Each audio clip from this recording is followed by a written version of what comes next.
Selamat siang anak-anak ibu kelas 9. Apa kabarnya? Salam sehat, salam jumpa kembali dalam pembelajaran kita IPA pada pagi hari ini. Pada pagi hari ini kita akan belajar mengenai penerapan listrik dalam kehidupan sehari-hari. Kita akan melihat nanti bagaimanakah listrik itu diterapkan dalam kehidupan sehari-hari.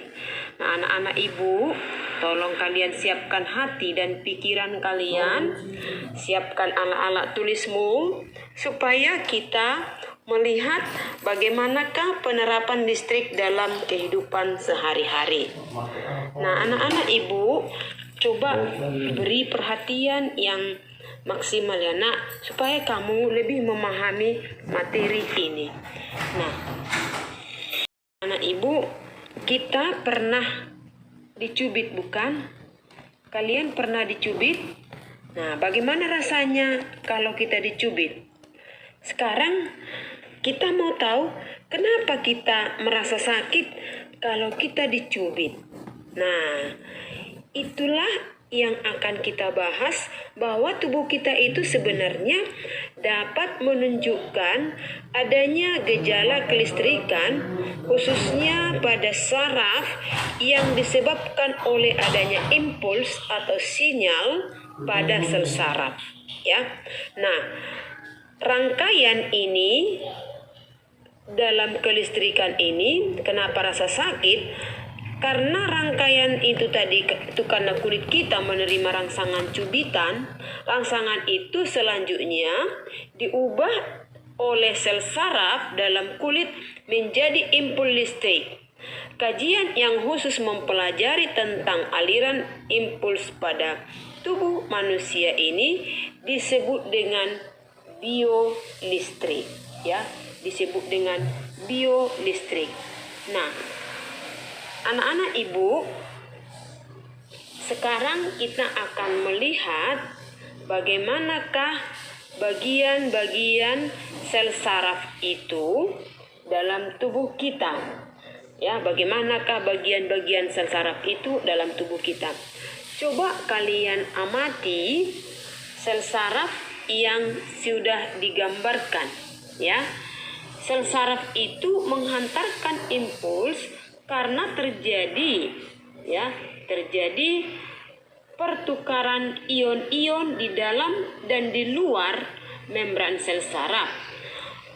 Pertukaran ion tersebut tidak dapat terjadi begitu saja tanpa adanya rangsangan. Jadi harus ada rangsangan, ya. Harus ada rangsangan yang datang pada tubuh kita. Nah, perhatikan gambar sel saraf berikut.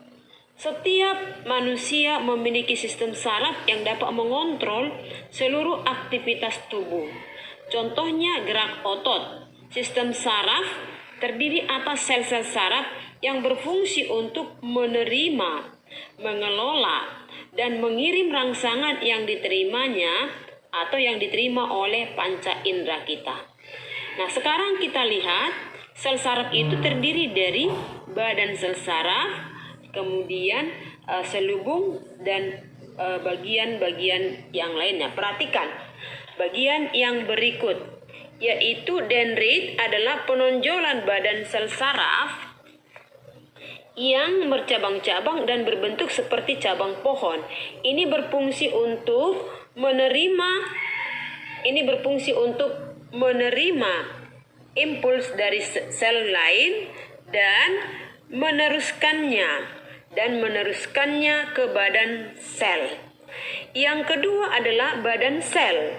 Di dalamnya terdapat inti sel yang dikelilingi oleh sitoplasma.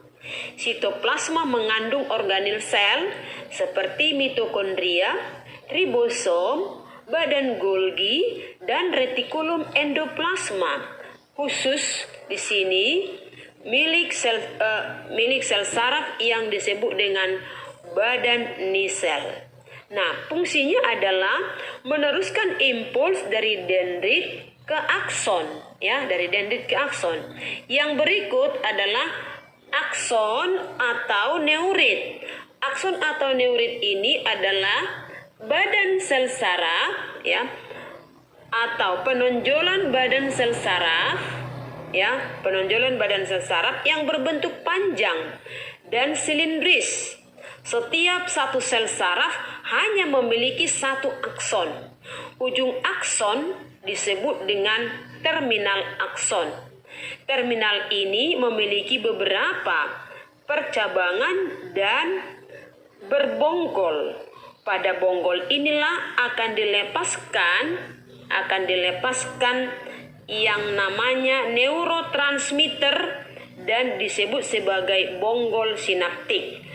Fungsinya ini adalah untuk meneruskan impuls dari badan sel saraf ke sel saraf lain atau ke sel otot atau ke sel kelenjar. Pada bonggol sinaptik terjadi proses sinapsis, yaitu komunikasi antara sel saraf yang satu dengan sel saraf yang lain atau sel saraf dengan sel otot dan sel kelenjar menggunakan neurotransmitter. Dan bagian yang keempat adalah mielin ya. Mielin ini adalah selubung lemak berlapis-lapis dihasilkan oleh sel Schwann. Lapisan lemak mielin ini sulit ditembus oleh ion-ion yang keluar dan masuk membran sel saraf pada bagian akson. Nah, namanya juga selubung, jadi dia pelindung. Dia itu berfungsi untuk mempercepat impuls saraf dengan membantu terjadinya apa yang kita sebut dengan loncatan muatan. Nah, loncatan muatan. Nah, yang terakhir adalah nodus Ranvier. Nodus Ranvier ini adalah daerah akson ya. Nodus Ranvier ini adalah daerah akson yang terbuka, yang tidak terselubung oleh mielin.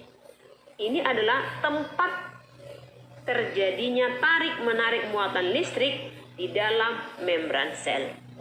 Itulah bagian-bagian sel saraf kita, ya, itulah bagian-bagian sel saraf kita yang menghantarkan pesan dari satu sel saraf ke sel saraf yang lain atau dari sel saraf ke otot atau kelenjar. Nah, anak-anak ibu, bagaimanakah sel-sel ini diterapkan dalam kehidupan sehari-hari? Kita akan melihat penerapan listrik ini di dalam teknologi, ya.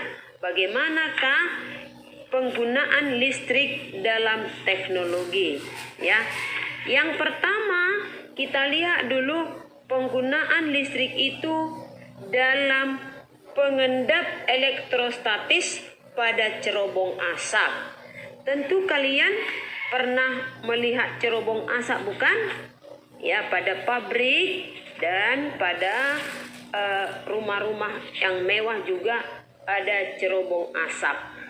Nah, pengendapan elektrostatis ini berfungsi untuk membersihkan gas buangan yang keluar melalui corong asap agar tidak mengandung partikel-partikel kotor yang dapat mencemari udara. Nah, komponen utamanya adalah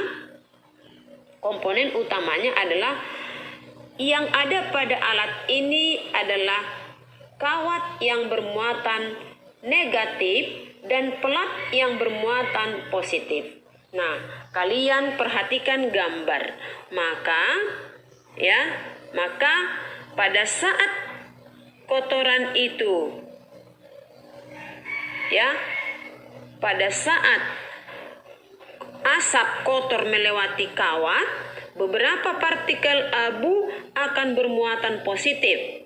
Setelah itu, pelat logam yang bermuatan positif akan menarik partikel abu tersebut sehingga membentuk jelaga yang mudah dibersihkan, ya. Jelaga yang mudah dibersihkan. Nah, itulah yang pertama tadi mengenai apa yang kita sebut dengan penggunaan elektrostatis pada corong asap. Nah, yang kedua adalah pengecatan mobil. Butiran cat mobil akan bermuatan listrik ketika bergesekan dengan mulut pipa semprot dan udara. Butiran cat tersebut akan tertarik ke badan mobil apabila mobil itu kita cat, ya. Itu pada pengecatan mobil, butiran cat tersebut akan tertarik ke dalam mobil apabila badan mobil diberi muatan yang berlawanan dengan muatan cat. Nah, yang berikut adalah mesin fotokopi. Mesin fotokopi ini juga menerapkan konsep listrik statis. Komponen utama pada mesin fotokopi yang menerapkan listrik statis adalah penggunaan toner atau tempat bubuk hitam halus. Toner sengaja dibuat bermuatan negatif sehingga mudah ditarik oleh kertas. Nah, itulah pemanfaatan teknologi listrik dalam teknologi. Antara lain tadi dalam pengendapan elektrostatis pada sorong asap, kemudian pengecatan mobil, dan pada mesin fotokopi. Nah, dengan adanya juga listrik ini, maka kita juga bisa menerapkan apa yang disebut dengan kenapa kita bisa bekerja pada malam hari, karena ada listrik. Nah, jadi dengan adanya listrik ini kita dapat bekerja pada malam hari. Inilah penerapan listrik di dalam kehidupan sehari-hari. Nah, anak-anak ibu, kalian simak pelajaran ini baik-baik dan catat dalam buku catatan kalian supaya semakin mantaplah pengetahuan kalian mengenai penerapan atau penggunaan listrik statis dalam teknologi. Sekian.